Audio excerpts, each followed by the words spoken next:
So, good morning, good afternoon, good evening, good night, wherever you are in the world, whatever time of day it is for you. Today, we're going to be talking about managing frustrations. And the thing with it is, right, why do it? Yeah? Let's just start with why bother?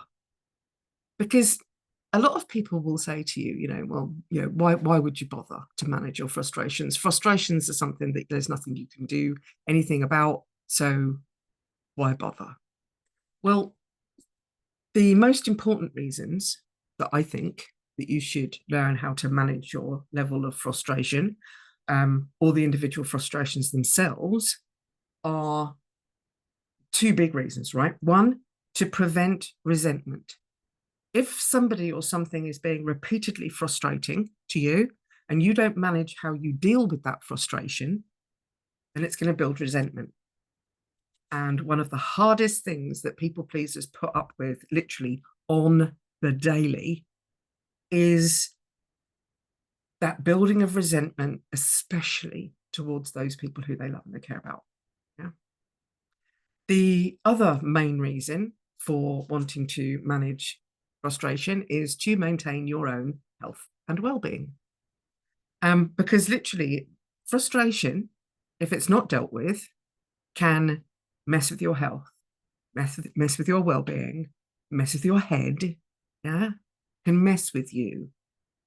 And I know Kathy's probably got her hands full right now, but even if you're watching this on the replay, see if you can think of any other reasons why you would want to manage your frustration and type them into the comments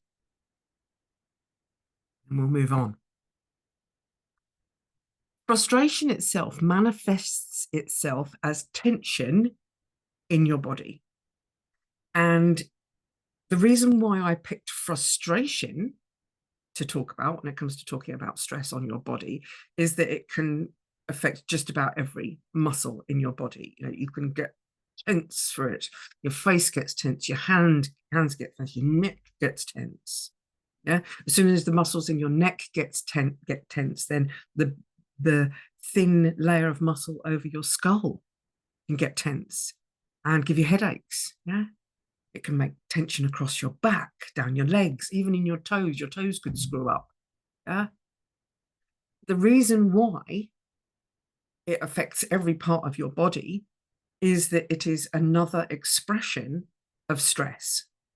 Now, stress can be one of these really big overarching terms that's used for all sorts of things. But the reason why I'm using it today is in terms of the body's stress response, also known as fight or flight. It's got all sorts of other names as well. I tend to call it the stress response because fight or flight only covers half of it.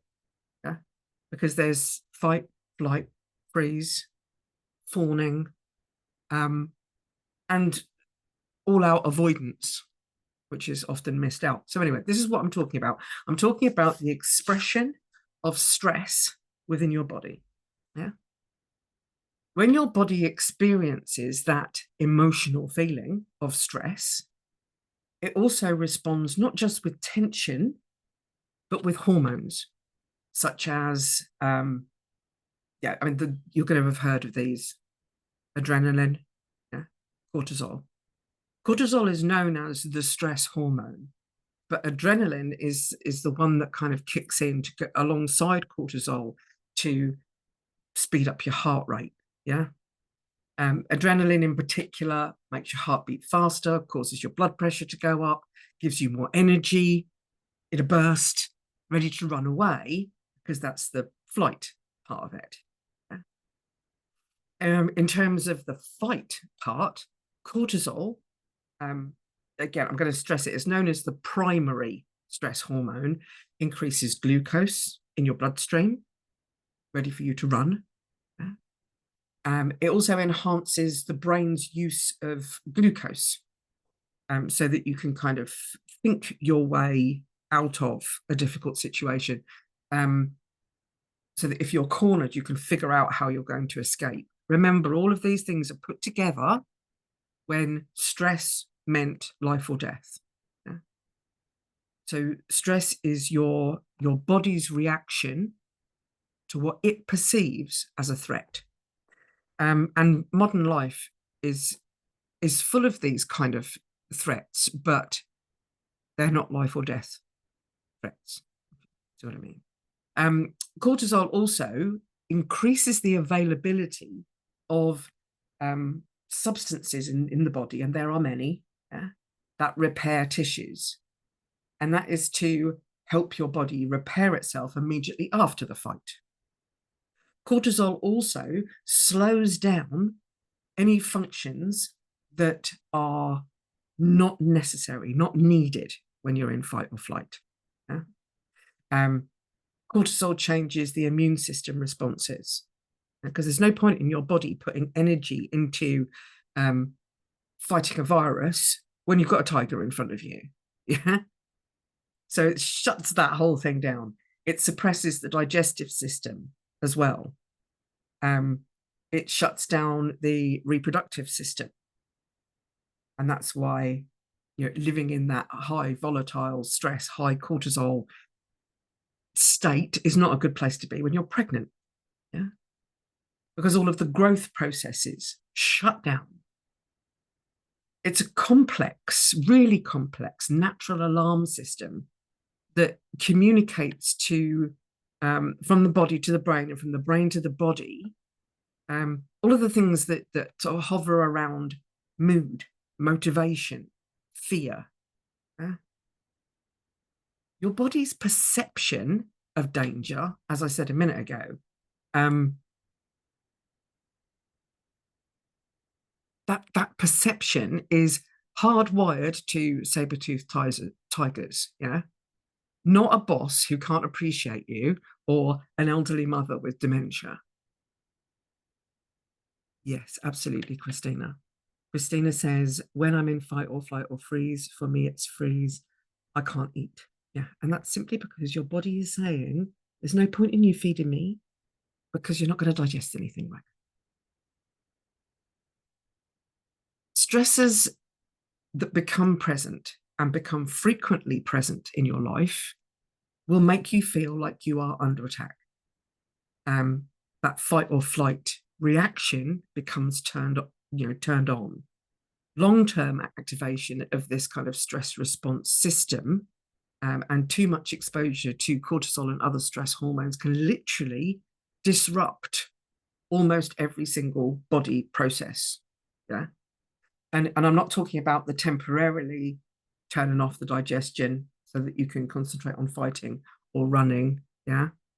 I'm talking about shutting down the digestive system to the point where all your body does with food is store it. It doesn't break it down and process it.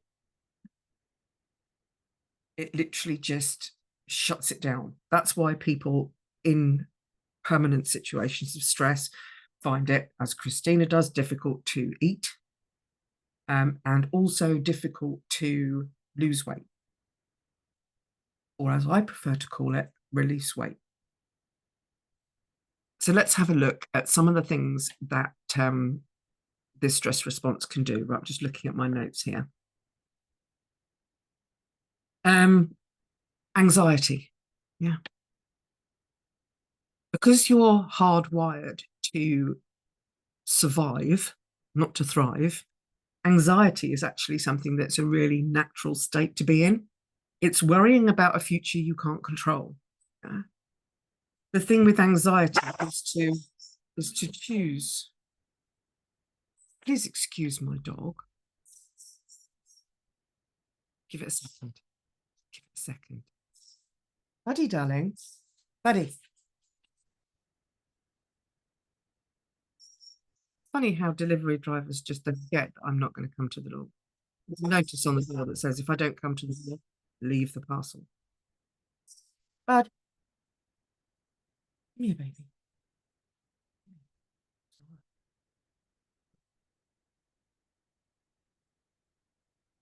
Now that Buddy has recovered, from his moment of I've got to protect the house. Let's start again with the health problems that being in a permanent state of stress can create. Right, where were we? Anxiety, worrying about a future you can't control. There are appropriate times for you to worry about that future, and there are also times for you to let that go.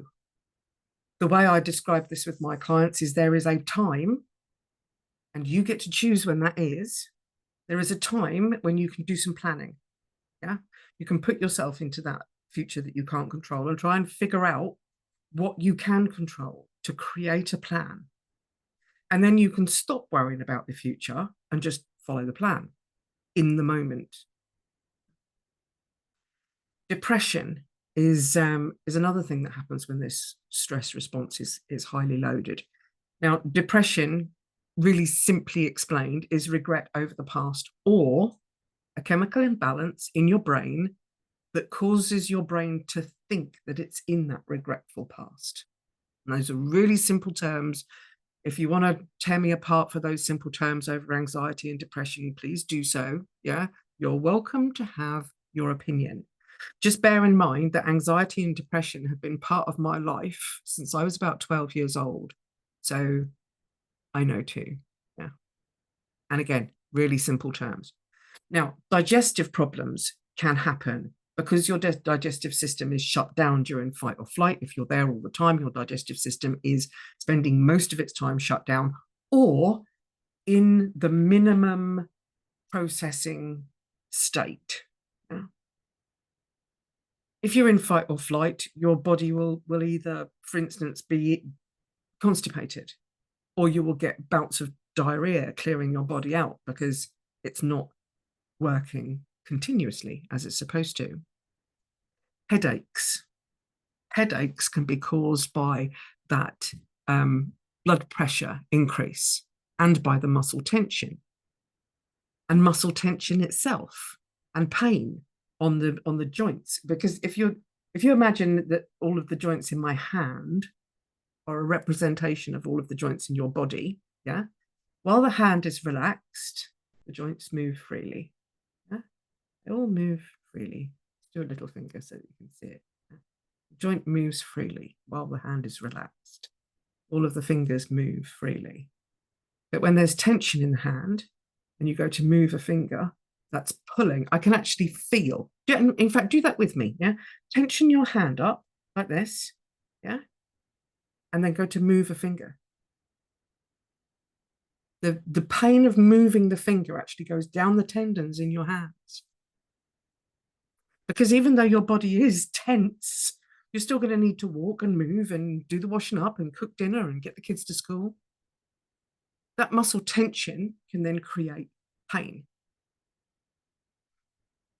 What we don't often think of when it comes to stress response is its influence over high blood pressure, strokes, heart attacks, heart disease, even. And that's just the things that affect your heart.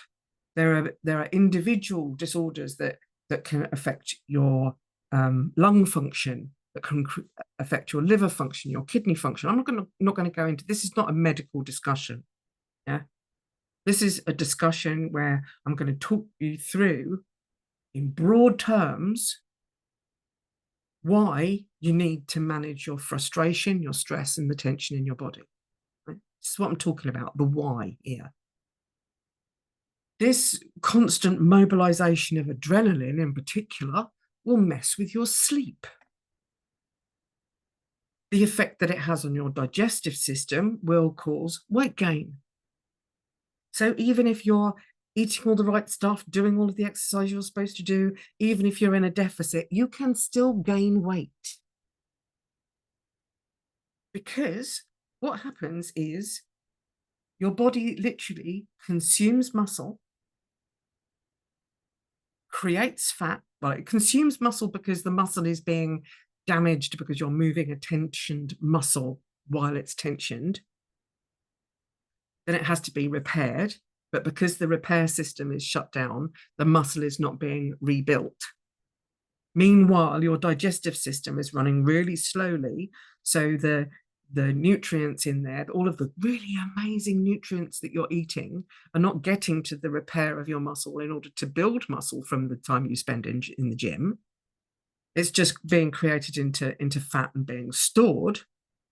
Meanwhile, you're feeling more and more tired, even though you are providing your body with everything that you think it needs. Yeah? This is why people gain weight while they're dieting, while they're in stress response. Yeah? Not to mention memory problems, focus problems, avoidance, procrastination, all of these things.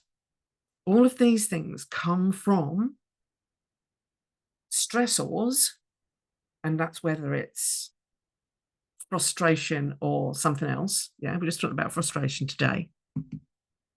These stressors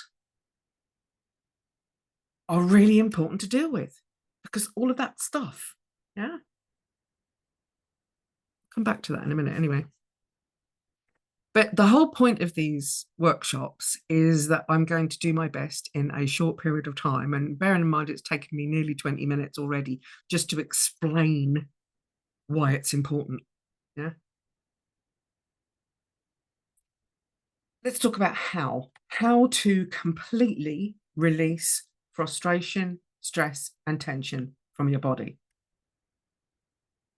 I find myself that there are two really amazing ways of doing this. And when you do it together in tandem with someone who is trauma informed, to hold space for you, to help you unpack the difficult stuff, those bits of tension that kind of grip onto you. As with any emotion, if you consciously and intentionally feel it, releasing it becomes so easy. So the two things that I think that everybody needs, right, is trauma-informed breathwork and trauma-informed coaching. And I repeat that phrase, trauma-informed, because we're not just talking about doing one of those courses that cost you £7, yeah, that claim that they're going to make you trauma-informed. Those little courses make you aware of trauma potential. Being trauma-informed means that you have learnt how to coach somebody through unpacking it. And that's why the traumas in my life have not been unpacked until like 2021, when I was, learning this lot of stuff. Yeah? While I was learning, I was healing myself.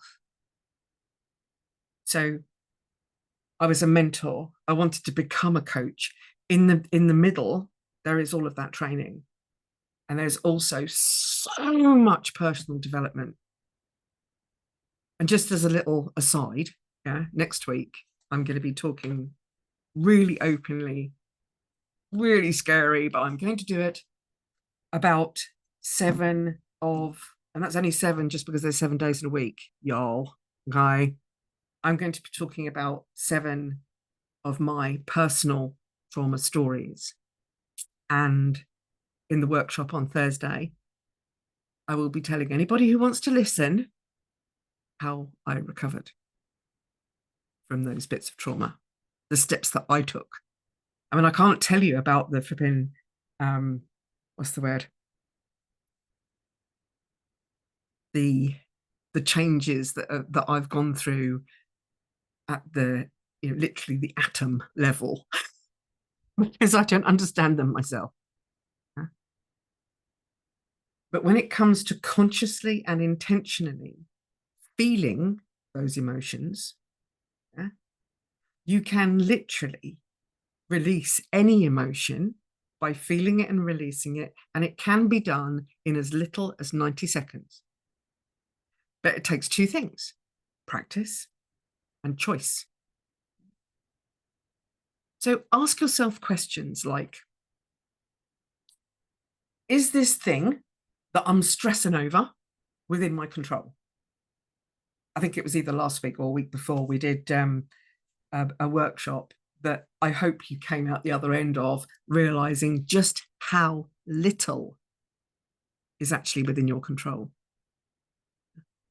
We stress over, 2, 3, 400% of stuff that we have no control over at all. And when you learn that with a bit of love, a bit of grace, and a smile, yeah, you can get through life without worrying about any of that stuff. Another question I sometimes find myself asking my clients is this going to matter in a year's time? Is it going to matter in 5 years' time? And directly from a client who may or may not still be watching, is it going to be talked about at my funeral? Yeah, I know. She found herself worrying and wondering about her ensuite, I think it was. And then suddenly realized that no one gives a shit about your ensuite at your funeral. They do not.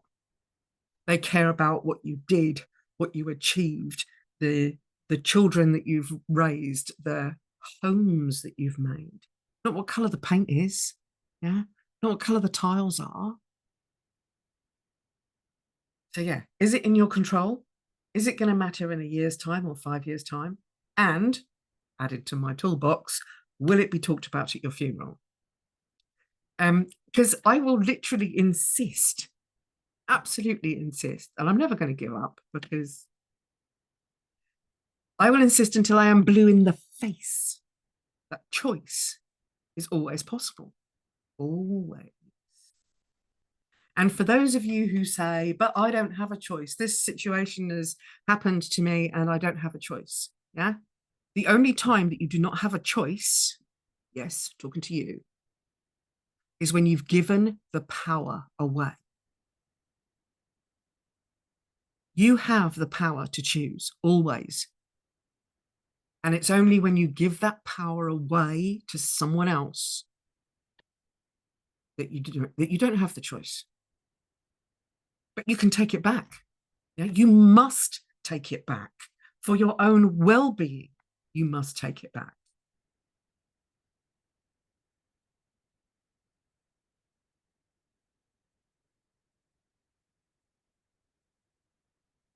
Christina, can you expand on that comment, please? Are you saying that when you're a child, you don't have the choice?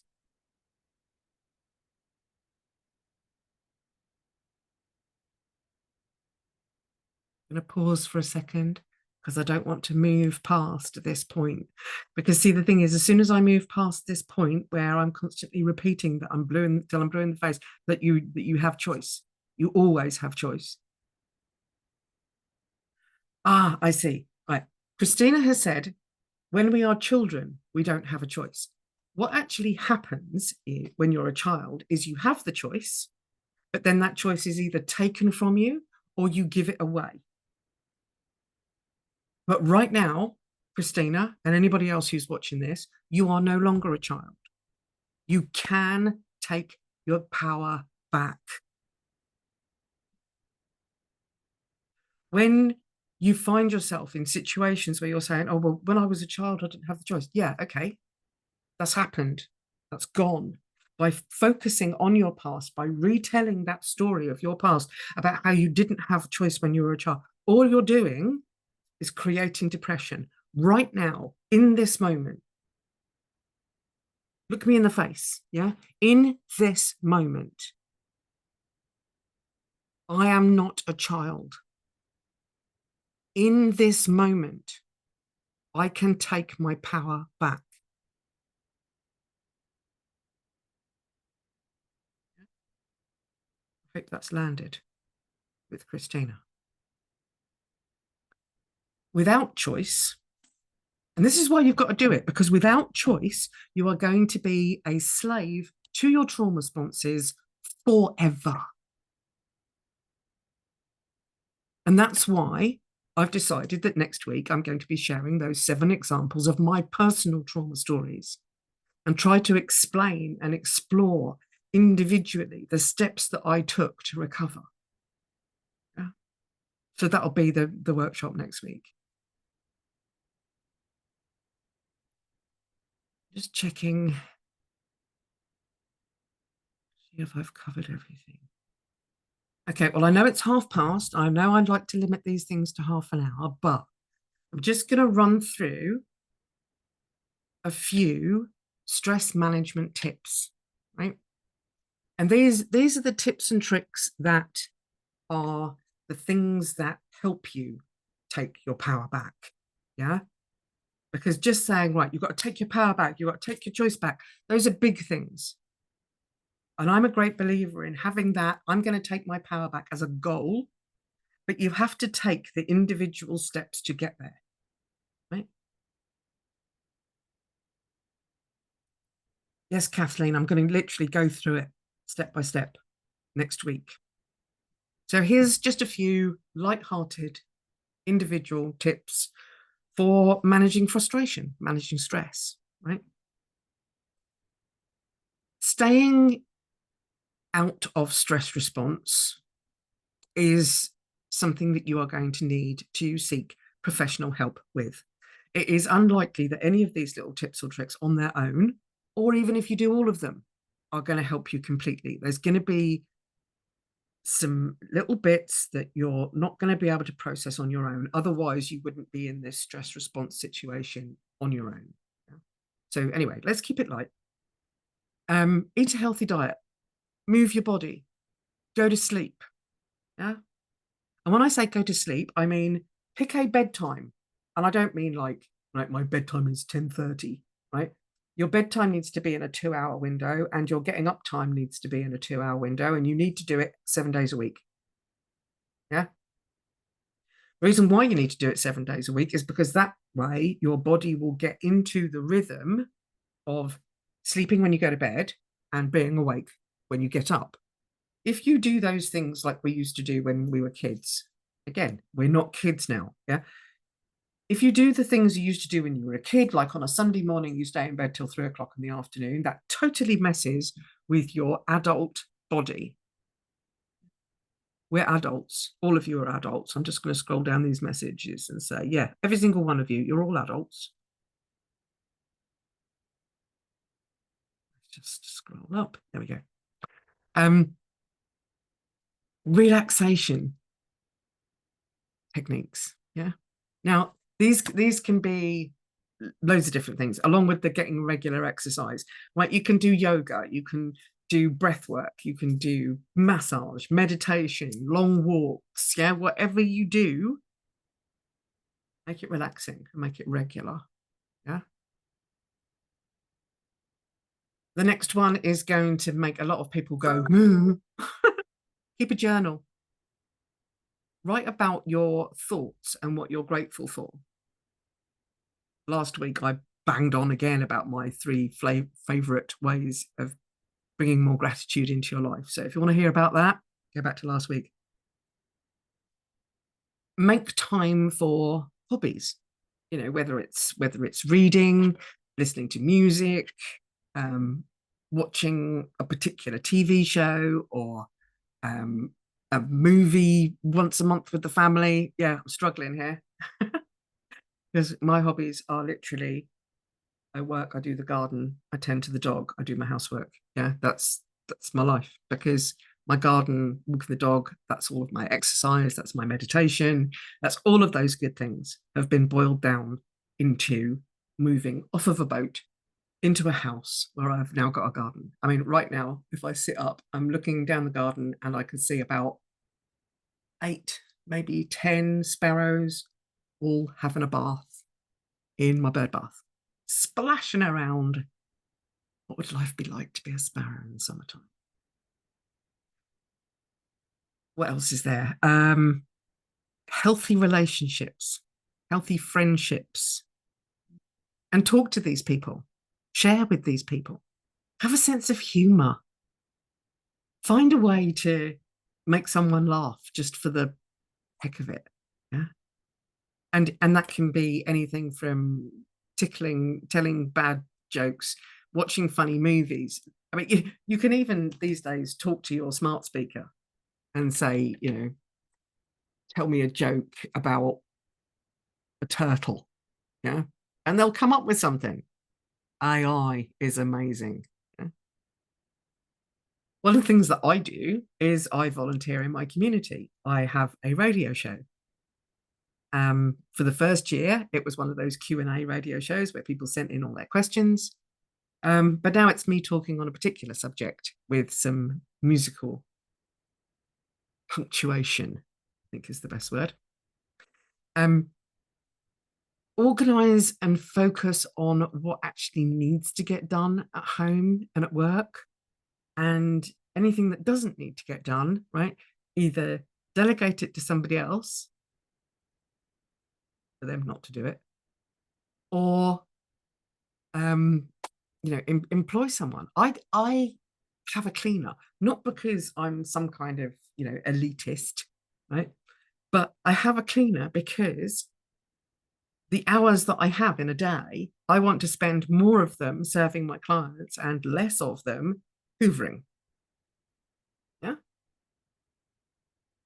And the same as my first suggestion is going to be the same as my last suggestion: seek professional support, whether that's a coach or your GP or a counselor. Yeah. Whether it's a support group or a Facebook group where you can share your shit. Yeah.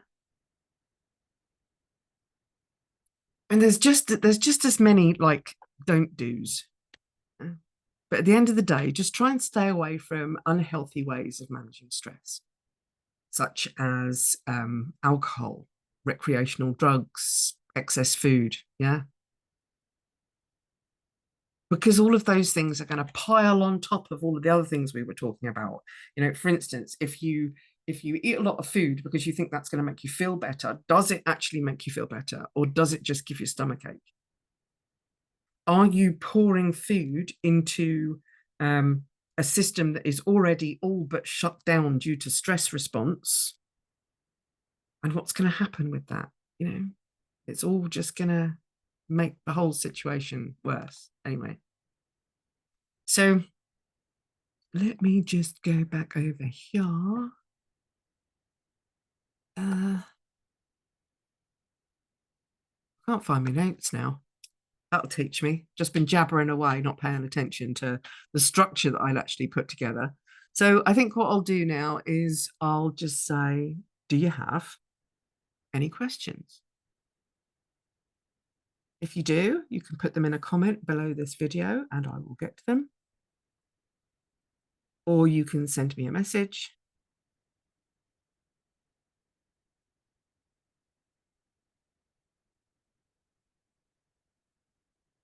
It's got any questions again.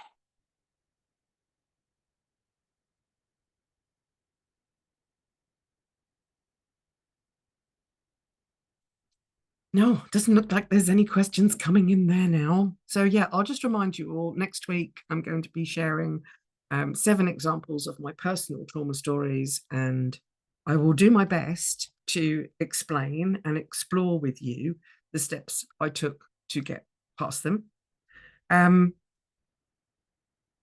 But you know what? I'm likely to say at the end of that workshop that the important things are choice, gratitude,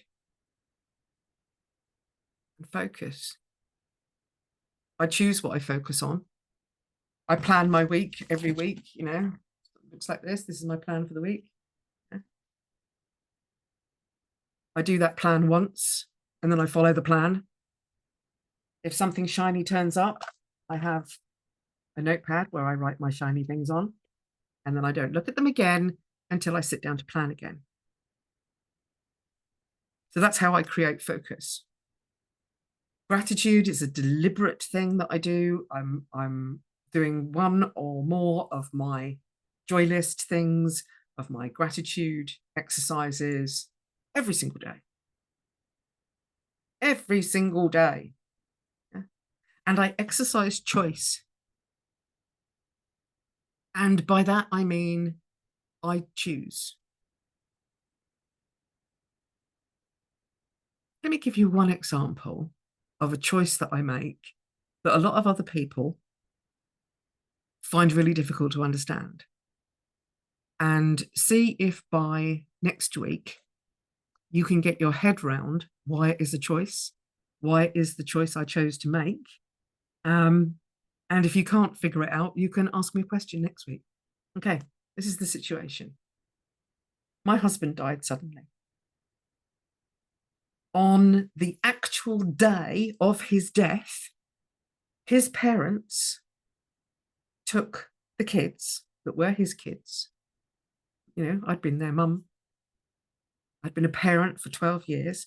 They took those kids away, deciding for themselves, or deciding for me without mentioning it at all, deciding that I was not going to be able to handle the kids being around. You know, I just lost my husband, but they didn't talk to me about it. They just took them. Yeah? Now, fast forward 10, 12, where are we? 12 years now. Fast forward all that time, right? I'm not in touch with those kids. During the 12 years since my husband died, I have not had a Mother's Day card. I've not had a birthday card. I've not had a phone call. I've not had a message on Facebook for anything, whether it was Mother's Day, birthday, Christmas, New Year, whatever, nothing. Yeah. I could be bitter, twisted, angry, but I'm not. And the reason why I'm not is because I made the choice. I made the choice to acknowledge that they are not my kids and that they don't need me. And in a way, it makes me deeply proud of what Glenn and I did in the 12 years that we were parenting together. That they have grown up and they've made their own choices. They are creating lives out of their own choices, whether they think they have a choice or not. They're making choices, they're building their lives, and they don't need me.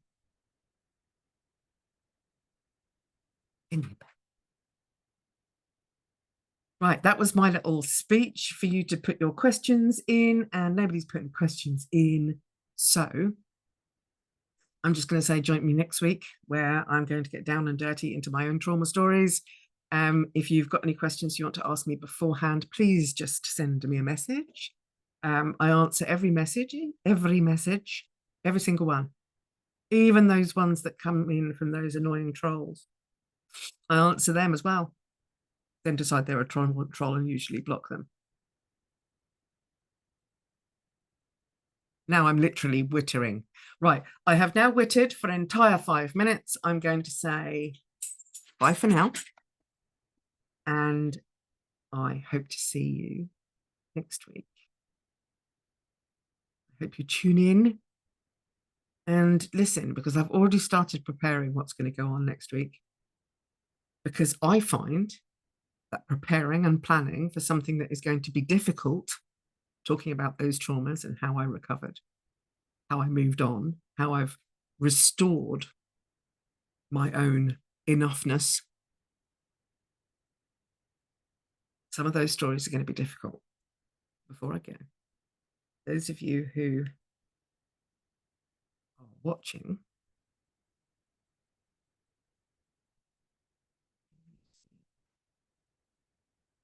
it is a ring. This is a ring that I bought myself,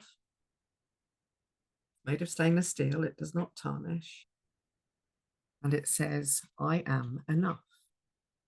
And I wear it on my left thumb so that whenever I look down, and I'm typing away, whenever I look down, I see it. And it reminds me, I am enough. Because this piece of metal that I wear on my thumb tells me that I am enough in those moments when I don't believe it. It reminds me that I have made the choice to believe I am enough. regardless of anybody else's opinion, because I am who I am. Your approval is not necessary, not needed, and I don't ask for it. So, yeah, that's me done for this week. Hope you've enjoyed it. And I will speak to you again next week. Bye for now.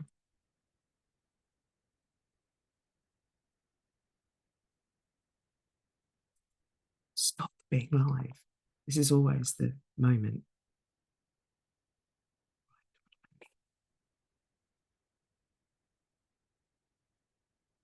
I'm still looking for questions just in case any turn up, but I'm done now. So bye for now.